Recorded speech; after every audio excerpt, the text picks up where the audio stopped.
Hey everyone, welcome back. I just filmed this look. I'm headed out to go on a coffee date with my friend and I'm running a little bit late, so I thought I would go ahead and maybe film my intro while I'm walking to get some natural light of this look.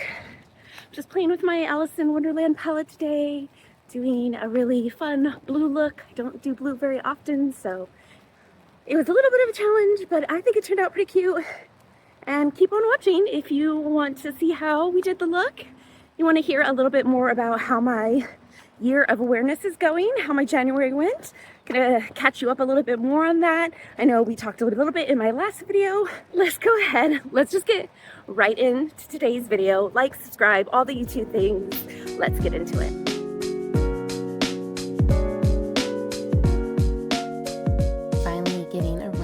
To doing the voiceover for this video. Had a long weekend. My oldest just turned 19 years old, which is so crazy, but we spent the weekend focusing on him and spending time with him, which was such a pleasure, especially now that he's getting older.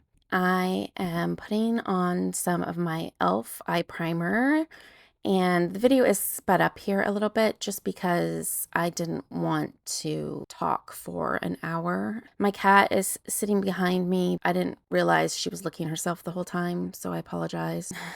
Cat's gonna cat, I guess. I'm gonna go in with this heated eyelash curler here in a minute after I get it warmed up. While that's warming up, I'm gonna go in with my e.l.f. Lash and Brow in the clear, and I'm just putting that in just to get the shape the way that I want and get the hairs laying down. And then I'm going to go in with colored brow gel a little bit later. I got this idea from Hannah Louise Poston, and I've been doing it a lot lately, and I really like the ability to have the clear lash down and get the shape without having any color, and then using the color just to fill in my brows. Here's the palette I'm using, the Alice in Wonderland from Sigma, and I'm trying to pick between the blue colors. When I went to grab my curler, the battery had died and it actually hadn't warmed up. I tried to use it like a normal eyelash curler, hoping it would work, but it's too light. It doesn't curl them. You can see I tried multiple times and I couldn't get anything.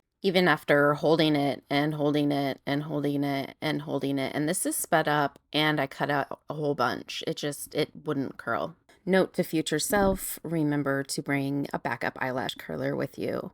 And let's move on to the eyeshadow palette. I'm doing a blue look today because I want to try and use a color I haven't used in this palette before. I do think they're very pretty blues. I just sometimes get scared of blue, which is crazy because blue is a really beautiful color. I am doing, as I said, my year of awareness, and I want to try to use colors and textures that I would normally not reach for in my palettes, because I want to stretch my understanding of what looks good and what I like to use. I want to just really get my hands in and try new things. I want to be able to open my palettes and know what I am using. Like, I really want to know what I'm using. Like, I want to be like, I want to use this color because I know that it's going to mix well with this color. I want to know what looks good with my skin tone by using it, where I'm actually slowing down and making the connection with my makeup that I want to be making. I love to create with makeup. It feeds my soul, and I just want to be better at it. And I want to know what I like. I have been loving makeup and the artistry, specifically the artistry. I remember looking at some of the art in the old Vogue, you know, the really editorial looks, and being like, why can't I wear this? Because I was raised that makeup enhances your beauty, but like, you don't paint your face up, don't be a harlot. I grew up pretty conservative Mormon. To me, I would always look at those looks and I would just be like, but they're so beautiful. I want to play with makeup that way. I want to have fun. That's just something I never allowed myself to do, being middle age or whatever you want to call it, but just really settling into myself and who I am and just not giving a hoot a hoot if someone likes my makeup or not, because it's for me, it's not for someone else. I know that slowing down is how we can connect with things and how we can be more aware of things, and I know that I can build the skill to do the makeup looks I want to do. I just need to take the time and practice and see what colors look look good on me, see what textures I like, because I'm not going to like the same thing that somebody else likes. Everything is going to look different on my skin tone than it's going to look on somebody else's skin tone. And just taking that time to really connect with what makeup means to me personally. And that's really what this year of awareness, I feel like, is about. But stay tuned. I feel really good about where I am in the process right now. I've made some looks that weren't that great recently, and I made some really fun, amazing looks that I loved. So, it's all about the give and take, the good with the bad. We're just here, we're having fun. If you're doing some sort of no buy, low buy awareness practice, whatever, if you're just trying to connect to that other part, which is the using the makeup portion and getting away from just the purchasing of the makeup, then I feel like you're in the right space here. And I would love to hear some about your journey down in the comments. Also, a quick note, I will put everything that I'm using today down in the description box below. I'm not really talking about stuff, but I am trying to show everything to the camera as I'm using it so that you can see what I'm using. I'm almost done with the eyelid here, and then we'll move on to my base. This is actually my second to last Sigma palette I need to use in some capacity before I move on to my next section. It has taken me a lot longer than I expected. I will say I have learned that. I have one more to use, and that's my smallest one, the Warm Wishes palette. So once I get that used, I am moving on to swatching out all my drugstore palettes. I have them all sitting there ready to be swatched. Hopefully I'll get that done this weekend, and that will be up hopefully next week. Fingers crossed, and we can start playing with some of my drugstore palettes more in these videos. I want to try to get out more videos a week. I want to check in more often. I feel like January and February went by so quickly, and I feel like I didn't get as much check-in with you as I would like. I want to still do a video about the things that have been tempting me, things that I'm not going to purchase, things that I might purchase later. I want to make a video like that coming up. And I just want to do a lot more get ready with me's as well. So hopefully, fingers crossed, that I can get into a rhythm, people can stay healthy, nobody getting sick, and we can move forward with this practice, this year of awareness, this playing with our makeup in a fun but more organized way. I'm going to go ahead and put on this Milk Sunshine Concealer.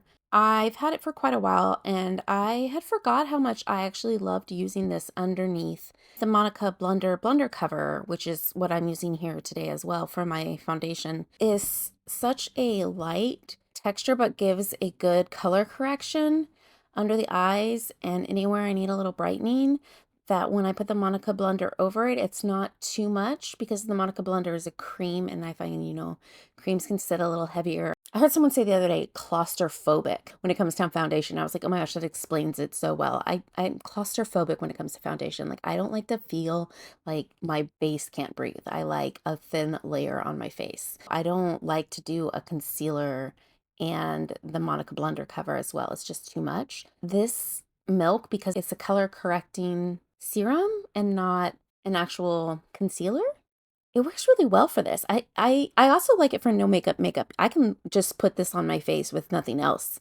as you can see here, and blend it out, and it is a great one and done situation. I don't even have to powder it. I will say, on this day, I went out walking in the rain, and I knew it was going to rain, so I had planned to put my Milk Hydro Primer underneath, and you'll see I find it later on in the bottom of my bag and realized that I forgot to put it on, and my makeup did break up. By the time I got home, I realized it was breaking up around my nose. I think it was between the walk there and then sitting in the warm cafe and then walking home. And I don't remember, did I set this? I feel like I used powder this day, but it was a light powder. Anyways, we'll see here in just a little bit. Because again, I am doing this voiceover post production here, and there was a little time lapse in between. Glad to be back in here working on my videos. I really do love doing this. This has been a little safe haven for me, for my creativity, for my outlet, for my routine, for something to do that feeds my soul, that makes me feel productive. and makes me feel like I'm putting myself out there in the world in some way, some capacity, and being creative in that way. And I love if you are here along with me for this journey. I'm not sure where it's going to go. Like I said, I really want to try some new techniques. So I think I'm going to do some videos trying new techniques. I might do some recreation videos. I know I want to do those 90 recreation videos. I need to get out my pictures and look through them because I've already seen people starting to do videos of recreations of photos from when they were younger. And I was like, oh, it's so funny how we feel like we live in this separation and then things like that happen and you're like, well, obviously that person has no idea who I am or that I thought of that idea and they came up with that idea around the same time. It's interesting to see how interconnected we really all are in this world. And anyways, so I want to get that video out. So I think that will be really fun. And I have some ideas of some photos I know I want to look for. Because they were just like fun looks that I remember doing back in the day that it would be really fun to recreate because I do my makeup so differently now from then. But I feel like my makeup back when I was a teenager was in protest. And then now it kind of feels in protest, a protest against the patriarchy, if you will, like of it all, a reclaiming of something that feels so spiritual for me as a woman, like as a woman identifying even, because I don't want to say it only belongs to women because it definitely, definitely does not. I mean, the trans community, the queer community have put so much into what we know as makeup artistry today. I mean, they virtually created it. Obviously, like makeup history, it goes back centuries and eons, and so does being queer and being trans. So I don't want to say that it's just womanhood, but there's like this connection to my soul of this woman identification with me, that woman spirit, that woman soul, that softness, that creative side of me. That is where I connect into that. All that to say, I have lots of ideas in my head about where I'd like to go with this channel, where I'd like to go with my makeup journey, my creative journey. I think it's going to be interesting to see how it plays out this year, what actually ends up realizing or actualizes in my life, what actually fits into the life that I have, what am I going to make space for, and yeah, I'm kind of excited to see where it takes me. And it's nice to have something to feel excited about right now when the world kind of feels kind of dark and scary. To be honest, I thought, how am I going to come on here and talk about what I've been aware of this month? Because with everything going on in the world, I feel so dissociated from my body quite often. And I find that this project though has been actually really grounding for me. It gives me a space to come to that's consistent, and I think that's the biggest thing so far that I have noticed in the first couple months. This is really a January check-in, but I'm doing it in the beginning of March, so we'll get caught up. I promise we'll get everything rolling, and I'll get y'all guys all caught up on everything that's gone down in February as well. Hopefully I'll get those up here in the next couple weeks. I'm just gonna put out content as I have it come out right now. I'm just trying to figure out what is working for me. I just need a little bit of flexibility in my schedule, so I don't have like a specific day I'm putting videos out right now. I might eventually work towards that. But I am trying to at least put out one video a week, if not two or three. I mean, three would be a dream, but we're allowed to dream, and I'm gonna dream. So I'm gonna work towards that. I need to get faster in my editing, which has been coming along as I'm learning more about the program that I'm using, and some shortcuts here and there that I've figured out. So that's been nice. That's taken a little stress off of getting the videos up, but then life happens and everything. And this is just me starting out my channel, so I'm not making any kind of money off of this or anything. This is a side project for me. This is something to, like I said, give me a creative outlet and space, and it needs to be a priority for me for that reason, because I need to make sure I'm staying connected into that. It's really important for me, I know, because I know myself and I've done the work, and I know that that being creative is a really important part of my mental well-being, and connecting with others is important for my mental well-being too. So I'm working on that. Always feel free to comment and know that I will respond in some way. If I'm having a bad mental health day, I might just heart it and come back with a comment later or whatever, but know that I'm never ignoring anyone. I do things on my own time. It's my resistance to the capitalist society that we live in, and I don't want to change it. It feels good to slow down, and that's where I'm at. It feels good to not be constantly attached to a phone or an email or constantly needing to make sure I have some sort of connection in that way. Like, that is so emotionally draining. But knowing that I have the ability to reach out to those that I love whenever I need to, and that they'll get back to me, that I'm reassured that they as well don't always have their phones on them, and they will always get back to me when they are in the headspace that they can. I know how to contact somebody in case of an emergency, and they know how to get a hold of me if they need to get a hold of me. It's felt really like a very supportive system, and I'm just trying to branch out beyond, my closed system.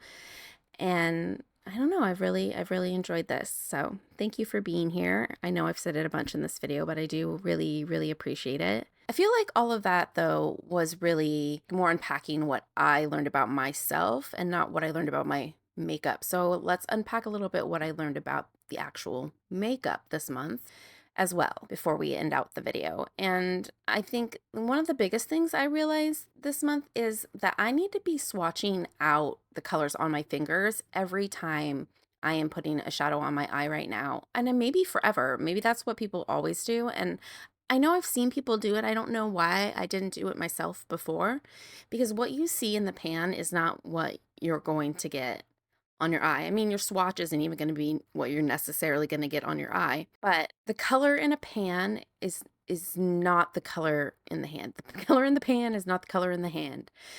And that is the truth. And I think that's where I went wrong with the warm neutral palette when I was trying to do that peach look, because when I was rewatching that footage, I realized that I used the wrong colors, not the ones I had intended to use, because I didn't swatch them out.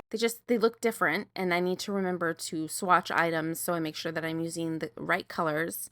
I need to see how it looks before I put it on my eye, and it only takes a second. I do have to wash my hand or wipe my hand off, but that's okay. I have a makeup towel that hangs right next to where I do my makeup, and I always have a clean towel there to wipe my hands on. I think the next thing I learned about my makeup is that I thought for a long time that I just didn't like eyeshadow. So for the longest time, I really just wore eyeliner at the most and mascara on my eyes, and then I would do the rest of my face. Unless I was like really doing up my makeup and I was doing like a smoky eye or something like that, then I would, do a darker color. But I always felt like it made my eyes look really small. But I realized it's just how I'm putting the makeup on my eyes, like where I'm putting the placement of the darker, the cooler, the warmer colors. So I'm playing with that, and I'm trying to figure out what I like for my eye shapes. So you might notice that I do some different shaping and techniques on my eyes in different videos over the next, month or so. I hope to film some of these techniques too once I've practiced them and I feel confident in them, and then I can show you. Maybe we could do a like try something new with me blooper, kind of funny first impression type thing. Maybe I might be up to do something fun like that.